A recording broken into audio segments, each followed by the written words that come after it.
What's up, guys? Welcome back to the Doghouse Podcast. This is episode 6. Thank you so much for joining us here today. My name is Rob, joined with my co-host here. Emma, super excited to be here this week. And we're really stoked to be here. So, if you guys remember from last week, the vibe was a little more serious. We were talking about leadership, personal leadership, and sort of our experience with that. So this week, to kind of go off of that theme, to follow that, we kind of naturally started talking about self-confidence, and that's going to be what we're talking about today. So Emma, what specifically with self-confidence are we going to go over, and whatnot? So this episode, we're going to be talking about our personal self-confidence journeys, kind of where we started, how we got to where we're at now, and what that kind of means. And then kind of like last week's episode, we're probably going to go off a little bit at the end just about self-confidence because it's so important to us, but we are going to jump right into it. So we're going to start with childhood. Crazy. Yeah, here we go again. We're going to be talking about our childhood, but mainly the main reason here is to paint you guys a picture of where we were at the beginning of our self-confidence journey. And pausing right before we literally dive into our childhood, let me reiterate, or I actually forgot to mention, self-confidence. We're talking about this one because I just need to say I think this is the key. I think confidence truly is the key to a lot in life and getting what you want out of life. So with that, let's go ahead and dive in. Yes, let's dive into it. Just really quickly, I also agree. Confidence is the key. You hear it a lot, but it's true. And hopefully by the end of the video or listening to this, you will believe it as well. Absolutely. So when I was a young girl, I was shy. That's the main word that people use to describe me. I've always been a lot of other things. Shy was the main one. And quiet, yes. That was the other big one. So imagine growing up for years, hearing shy, quiet, reserved. Like, that's the only thing I was ever described as, especially by adults. So that's kind of what I was. Yeah, let me pause there. Just in general, like, it's just so perfectly natural, first of all, to draw that conclusion based on the evidence you were presented. And it's just like, no wonder you assume that all the adults or important figures in your life were sort of insinuating that.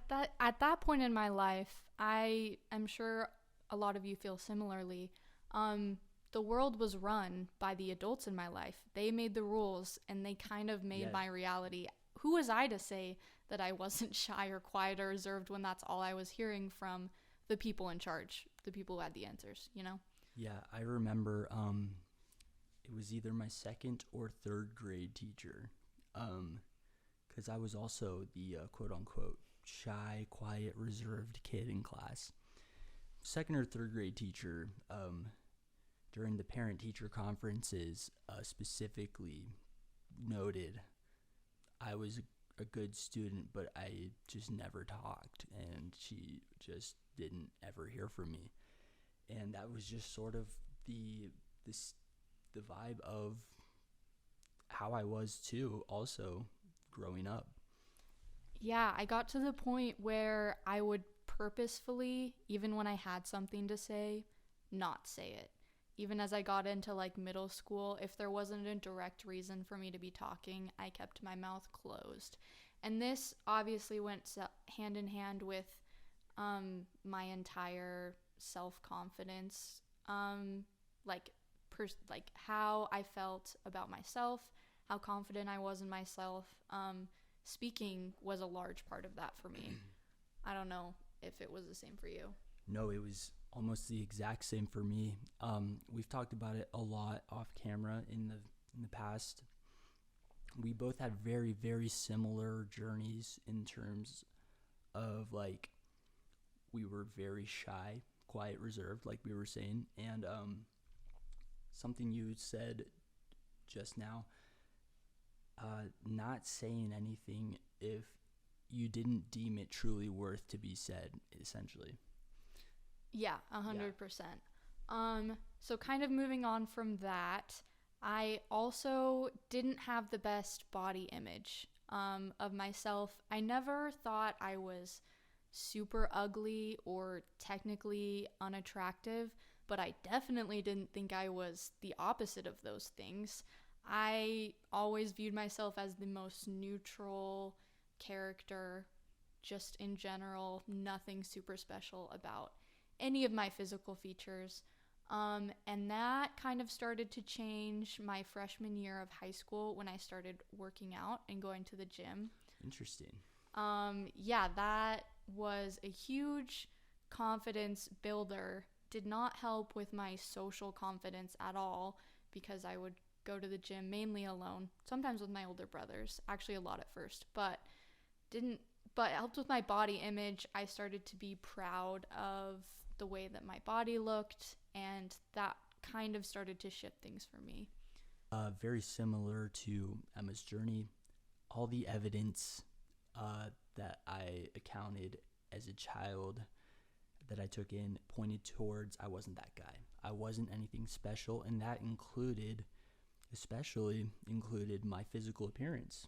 All of that tied into my perception of self, or my self-confidence, really, what I believed about myself. That's kind of where I was at. So through working out, through the gym, like I was saying, I got into the gym my senior year of high school. That was one of the first times ever in my life that I got new, unbiased evidence that maybe I am something more than I thought.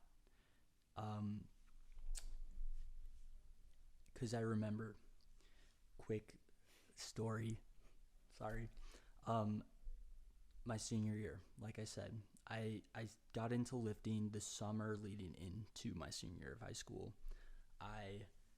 My first gym was the YMCA. If anybody knows that establishment, I'm sure you do. If you don't, let's hope you know the song. Everyone knows the song, I'm sure. So YMCA, I'm lifting weights consistently for the first time in my life, and about 8 months in, okay, I have made progress, and I'll never forget this. This was the moment, if you will. I'm sure you have a few moments like this where it was the end of senior year, so it had been a full school year of working out, and I had made progress in the gym, and people started to notice, and that was some really strong evidence, I'm not gonna lie. So our senior field trip, right, we went to Six Flags. What did you guys do for your senior trip? It's embarrassing. I don't even want to say. Oh, that's right. You went to a different high school. Yes, we graduated from different high schools. Very different worlds. We'll get into that later. So, but yeah, senior field trip, we're going to Six Flags, and I'm stoked because the faculty tells us, because we're going to Six Flags, the dress code is nullified. Essentially, you can kind of wear whatever you want. Keep in mind, sorry, this is Texas, humid, summertime. Texas. It's so hot outside. If you guys have never been to Texas in the summer, you don't understand, but it's kind of impossible to wear sleeves. Yeah, so obviously I'm stoked because Excuse me. Alright. Okay. So it's sleeveless. Wait, hold on. It's fine. So, Just- yeah. like I was saying, the dress code for the senior field trip is kind of nullified. So I'm stoked because I get to wear a tank top. And I've been working out consistently almost every single day all year long. And we're getting onto the buses to go to Six Flags. And I'll never forget this. I got the tank top on, right? Feeling good about myself. And then one of the most popular kids in my class, this was a football player. He was on varsity. He was one of the most, respected, funny football player, popular guys in our grade. I'll never forget this. He goes, "Hey, Rob, I see you. I see you've been working out. Good job, bro." And that just felt so good. It did. That was like some of the strongest evidence at the time for I'm something that people respect. I'm becoming someone is what I'm trying to say at the time who is like worthy of getting that level of compliment. And that is just a huge self-confidence boost.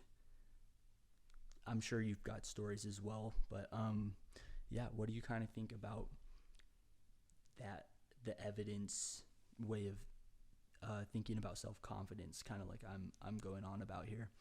Yeah, so kind of to wrap up the general idea of Rob's story.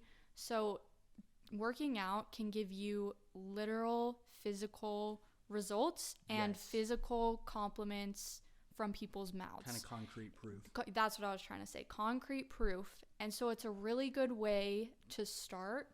You don't even have to like lift weights, but working out in general, getting your body to where you want it to be is the perfect place to start. I had similar experiences when I started working out. I had a kind of main group of friends those first 2 years I started working out, and they would just call me the gym girl, call me crazy for waking up super early in the morning to go to the gym before whatever I had to do. It wasn't cool back then, guys. It was not cool. I was considered insane, but they gave me crazy compliments on my muscles, and they would always make me flex for them. So all those little things were confidence boosters for me as well.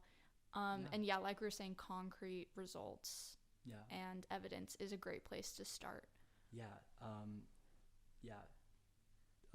Just improving your physical appearance in general. It doesn't even have to be lifting weights, like Emma said. Is a great way to start with kind of self-confidence. But to kind of move on from here, we're going to get back to our journey personally, right? Let's talk about that. Let's go ahead and juxtapose where we're at now with self-confidence versus what we just talked about in our childhood. Yeah, so in the last maybe like 5-ish years, because I've been working out, we've both been working out for years and years now.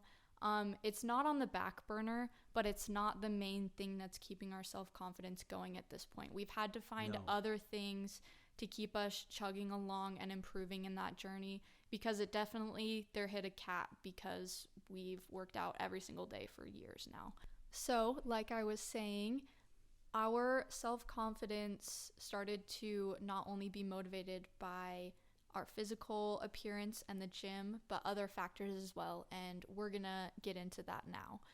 So, as we got out of our house, at least this is what happened for me. I had to start evaluating the world and the way it worked and what I truly believed was right and wrong, kind of my personal philosophies. And as I started to have to consider those more and make decisions on how I wanted to live my life and certain things about the world, that forced me to solidify literal different parts of myself. Yeah, so to kind of go off of what Emma was saying, her point about solidifying her personal philosophies, her having to truly decide your core personal takes on the world, essentially, in life. Here's a little bit of background, a little more childhood for you guys. You're welcome. We grew up in the same household, like we've mentioned, and all I'm going to say is it was very, very strictly religious. Yes, we had a lot of information that was given to us about how the world worked.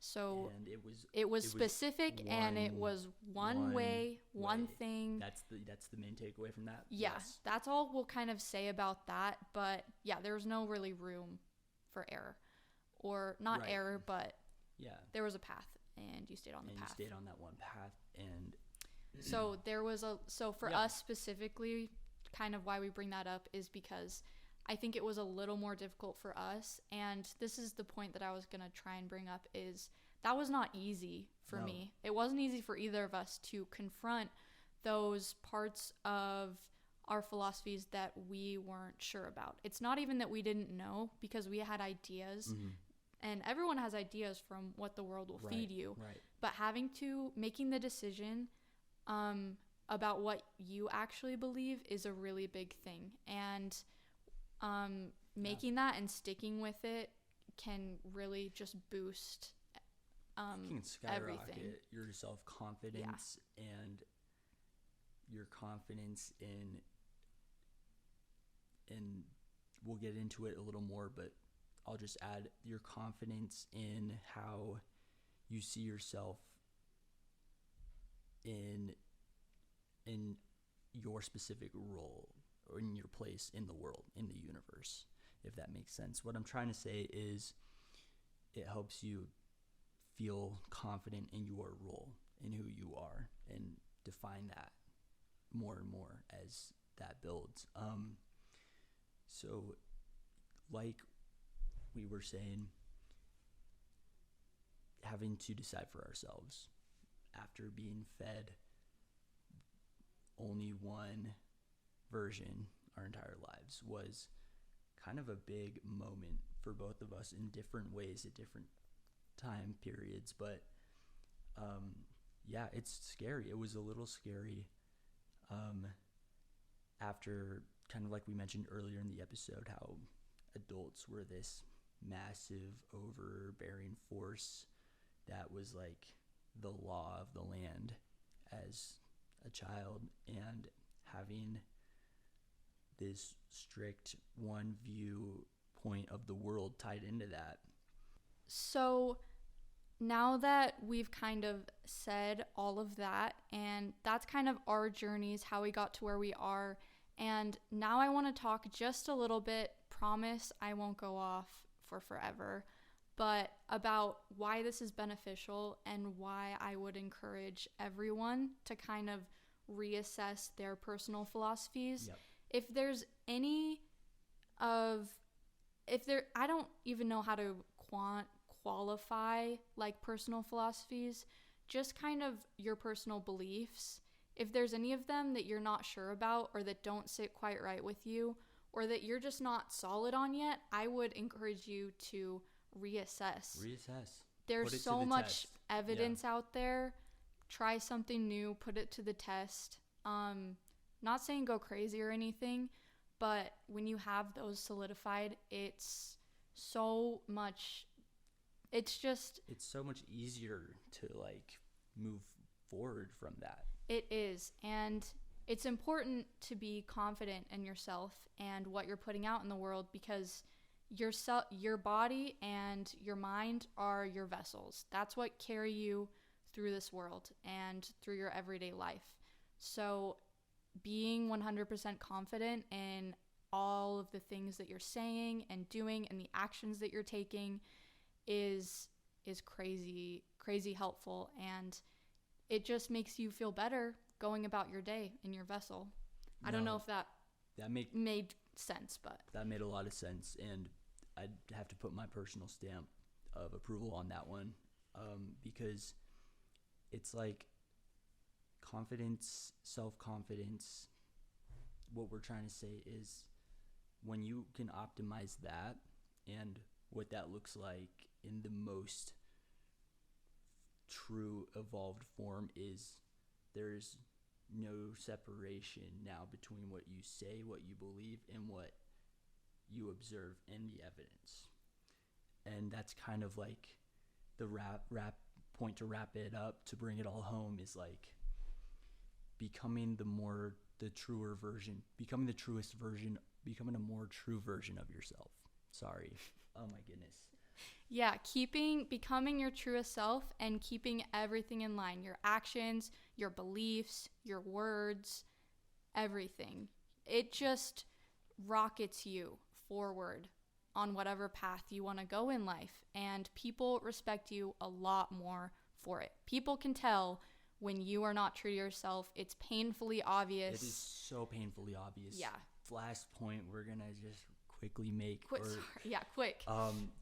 It's like, it is just so, it's like the elephant in the room to us when somebody is overtly unsure of themselves in general. It could be low self-confidence. It could be just about that situation. But if there is like that, if they're feeling not confident, we can pick up on that. People, even if they don't know it, subconsciously can pick up on that.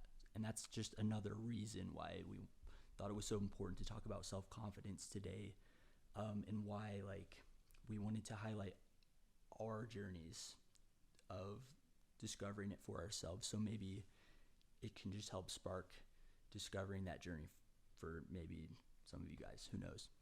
Yeah, 100%. And I think we are going to go ahead and wrap it up there. I think we will. But thank you guys so much for tuning in this week and listening to us ramble once again. We appreciate it. No, truly. Thank you for bearing with us through episode 6 of Doghouse. It's been a fun one. We've really enjoyed just the podcast so far, and thank you for listening, watching. So we'll see you guys in the next episode. Yeah, we will see you all next week. Go ahead and follow us on all our socials if you haven't yet, and stay tuned. Lots more to come. Peace. See ya.